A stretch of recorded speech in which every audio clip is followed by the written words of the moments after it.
Oh yeah. We're so back, baby. Hey, what's going on, friends? My name is John Waldman. I'm a filmmaker in New York, and today I want to talk about the Zeiss Jena 35mm f2.4 Flektogon lens.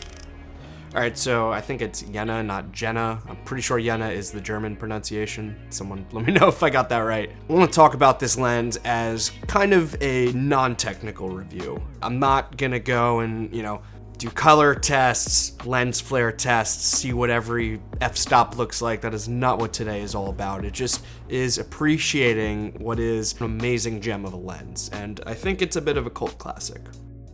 When Germany was split between Eastern Germany and Western Germany, Carl Zeiss was split, and on the Eastern side, they made Zeiss Jena lenses, and on the Western side, they were doing the contact Zeiss lenses. Watching, I want to say it was a vintage lens for video, and it was like build an $1,000 mini Cine set. And when I watched that video, and it was years ago, it kind of inspired me to just look into these lenses. And I don't know if these are the most popular. I know, let's say, like the contact Zeisses are a lot more popular, but I think these have a really unique look, and they're fairly affordable for what you get. And yeah, I kind of just decided that these were the set of lenses that I wanted to go with. Also, if you haven't subscribed already, please subscribe. Also, if you liked the video, that'd be great for the old algorithm.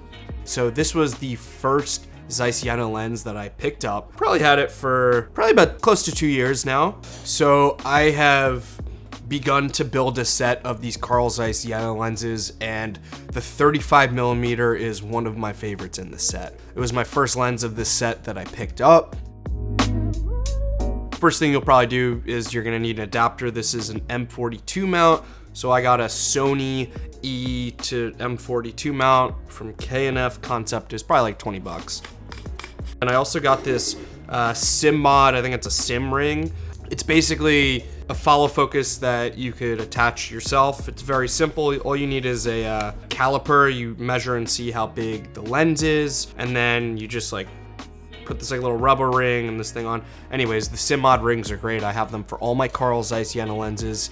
So this is like semi-modded. I know they're just for E-mount, but I have two Sony cameras, the FX6 and the FX3, and I find that's what I'm using most of the time. So maybe I'll convert them to EF or PL. Doesn't really seem like a need right now.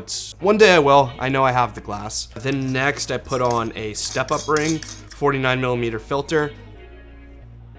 Alright, so right off the bat, one of my absolute favorite features of this lens is the close minimum focus distance. So being that it's a 35mm lens, and I think the close focus distance is 0.2 meters, it's almost macro-like, and you could get some really cool and unique looks out of this lens. And that was the thing that really drew me to this lens when I saw, like, damn, look how close up you could get with this guy. So the close focusing distance right off the bat is one of my favorite things. I'd say that with some of its other brothers and sisters, the 20mm and the 50, those also have really close focusing distance, and that's just one of the reasons I love these lenses in general. So yeah, this lens just really renders some beautiful bokeh, some really awesome characteristics, and honestly, it's hard to really explain, so I'll just show you guys some footage that I got out of this lens. One of the things I do love about this lens and the Jenas just in general is it's like a blend of clean and vintage, so it's not over the top. I kind of like that. Obviously, it depends on the project, the story, whatever, and maybe I do want a more dreamy, crazy vintage look. Maybe I'll opt for something different than these, but I kind of like that nice middle ground. So yeah, this is one thing I'm not crazy about. It's usually when it's wide open. Hang on, let me get myself in focus. All right, yeah, like if you got something on the side, this is like, it definitely flares a good bit.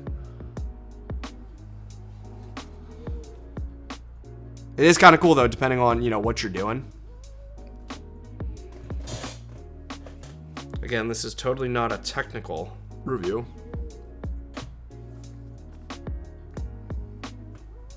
But yeah, it's kind of interesting how it flares when you're out of the frame.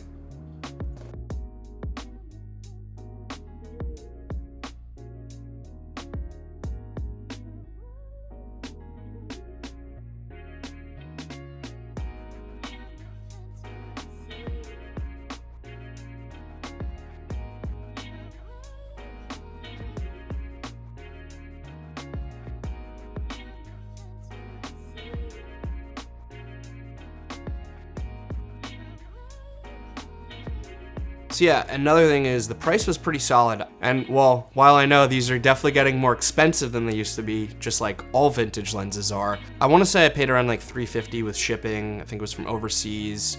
And this is what I do when I buy vintage lenses. I go on eBay, I buy them there, and I like to go for like basically near mint condition. Just like, it feels to me like a better investment than buying one that's in poor condition. So maybe you could get one for cheaper. And so being that the cost, I think for a fast wide angle lens, a 35mm 2.4, I think that's a pretty good price. Yes, you can get a much faster lens. You could get one with autofocus, much sharper and cleaner. Those are gonna cost 2, 3, 4 times the amount. And so if some of those other things I just mentioned aren't that important to you, or you are specifically looking for that vintage look, then I think this is a good buy.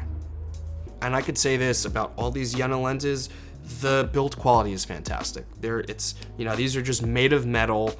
The glass is gorgeous. It's just like a true tank. And once you mod these a little bit, they're like mini cine lenses. At some point I want to declick the aperture. I'm kind of scared to do it myself. Maybe you guys know a place I could get it done in New York City, or point me to a video that I just makes me want to do it. I've used it on commercials, documentaries, even some corporate video, B-roll, events. I've really thrown this through its paces, and while, a lot of the times it is easier for me to use autofocus lenses, kind of like I am right now, especially, if it's a corporate interview, that sort of thing. But when, let's say I have a little more support, or the project calls for a little more creativity and a more vintage vibe, this is definitely coming out to play. You're able to compile a pretty nice set for pretty cheap. I'm still working on mine. I have the 20 2.8 Flektogon, 35 2.4 Flektogon, 50mm 1.8 Pancolar, and then the 80mm Biomatar. Those are the 4 I have. I want to get the 135 next. Right now I'm working on a mini documentary. It's a bit of a longer form project, but we are shooting exclusively on these Zeiss Jena lenses, so there will be tons more content about these lenses and just my on-set experience with them. I love this lens, it's great. Close focusing distance, really awesome characteristics, relatively affordable. But yeah, that's it. I hope this was valuable in some way.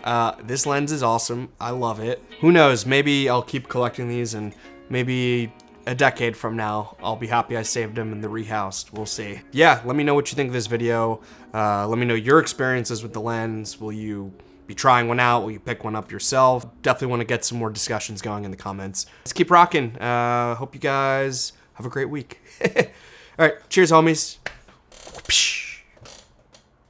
Bye.